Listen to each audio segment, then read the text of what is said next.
തീർത്തും അനാഥനായതുപോലെ തോന്നുന്നു.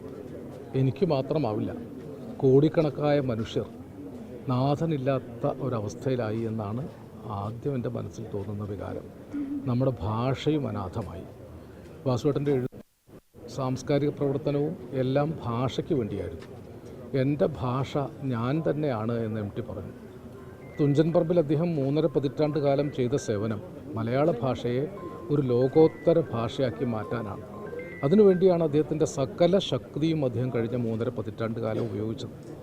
അദ്ദേഹത്തിൻ്റെ എഴുത്തും അതുപോലെയായിരുന്നു. അനാഥരും ദുഃഖിതരും ദരിദ്രരും നിരാശ്രയരും ഒറ്റപ്പെട്ടവരും ആരുമില്ലാത്തവരുമായ മനുഷ്യരുടെ ഉള്ളിലിരുന്ന് അവരുടെ ജീവിതമാണ് എം ടി പറഞ്ഞത്. അതുകൊണ്ടാണ് എം ടിയെ വായിക്കുന്ന ഓരോ ആളുകളും എം ടിയെ സ്വാനുഭവത്തിലാക്കുകയാണ് ചെയ്തത്. ഇത് ഞാൻ തന്നെയാണ്, നാലുകെട്ടിലെ അപ്പുണ്ണി ഞാനാണ്, കാലത്തിലെ സേതു ഞാനാണ്, അസുരവിത്തിലെ ഗോവിന്ദൻകുട്ടി ഞാനാണ്, അവസാനം എഴുതിയ വാരാണസിയിലെ സുധാകരൻ ഞാനാണ്, ചിലപ്പോൾ ഹസ്തിനപുരത്തിലെ ഇതിഹാസകാലത്തെ ഭീമൻ പോലും ഞാനാണ് എന്ന് ഓരോ വായനക്കാരനും തോന്നി. അത്രമേൽ സ്വാനുഭവത്തിലേക്ക് ഭാഷയെ പ്രക്ഷേപിക്കാൻ എം ടിക്ക് മുമ്പും എം ടിക്ക് പിമ്പും എം ടിയെ പോലെ ഒരാൾക്ക് സാധിച്ചിട്ടില്ല. ബഷീറിനെ പോലെയോ ഉറൂബിനെ പോലെയൊക്കെയുള്ള ജീനിയസ് എഴുത്തുകാരുണ്ടായിരുന്നുവെങ്കിലും ചങ്ങമ്പുഴ മലയാള കവിതയ്ക്ക് ചെയ്തതുപോലെ സാധാരണക്കാരായ മനുഷ്യർക്ക് ഭാഷ പ്രാപ്യമാക്കാൻ പറ്റുന്ന വിധത്തിൽ അത്ര ലളിതമായി അത്ര അഗാധമായിട്ടാണ് എം ടി എഴുതിയത്. എം ടിയെ വായിക്കുമ്പോൾ നെഞ്ച് കനം കെട്ടും. എം ടി നമ്മുടെയൊക്കെ മനസ്സിൻ്റെ ഉള്ളിലാണ് കയറിയിരിക്കുന്നത്. അതുകൊണ്ടാണ് കോടിക്കണക്കിന് മനുഷ്യർ പ്രാർത്ഥിച്ചു കൊണ്ടിരുന്നത്. എം ടിക്ക് സുഖമില്ല എന്നറിഞ്ഞപ്പോൾ എന്നെ തന്നെ വ്യക്തിപരമായി വിളിച്ച എത്രയോ ആളുകൾ പറഞ്ഞു, വഴിപാട് ചെയ്തുകൊണ്ടിരിക്കുകയാണ്, ഞങ്ങൾ പ്രാർത്ഥിച്ചുകൊണ്ടിരിക്കുകയാണ്. അങ്ങനെ അനേക മനുഷ്യർ അവരുടെ അനാഥത്വം ഇല്ലാതാക്കാൻ വേണ്ടിയാണ് ഈ എഴുത്തുകാരനിലേക്ക് നോക്കിയത്.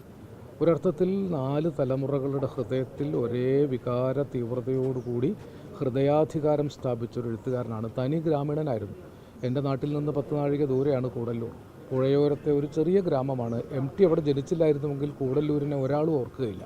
പക്ഷേ ഫോക്നറുടെ യോക്കനപ്പാട്ട പോലെയും തോമസ് ഹാർഡിയുടെ എസെക്സ് പോലെയും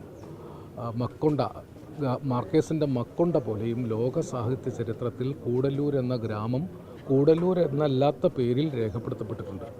ഈ പുഴയിലെ ഉദയവും നരിമാളൻ കുന്നിലെ അസ്തമയവും പോലെ മനോഹരമായ ഒരു കാഴ്ചയും ലോകത്തിലില്ല എന്ന് പറഞ്ഞ തനി ഗ്രാമീണനായ മനുഷ്യൻ, ആധുനിക നാഗരികതയുടെ എല്ലാ വേദനകളും ഏറ്റുവാങ്ങിയ ഒരാൾ, ഒറ്റയ്ക്ക് പോരാടിപ്പോയ ഒരാൾ, ഏകാഗി എല്ലാ യുദ്ധങ്ങളിലും തോറ്റ മനുഷ്യൻ്റെ കൂടെ നിന്നു, എല്ലാ സമരങ്ങളിലും പരാജയപ്പെട്ട മനുഷ്യൻ്റെ കൂടെ നിന്നു. അഗാധമായ ഏകാഗ്രതയായിരുന്നു എം ടി നമുക്ക് തന്നത്.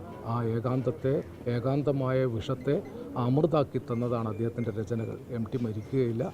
ഭാഷ മരിച്ചാലും എം ടി ബാക്കി നിൽക്കും. കാരണം അമരന്മാരുടെ ജീവിതമാണ് എം ടി രേഖപ്പെടുത്തിയിരിക്കുന്നത്.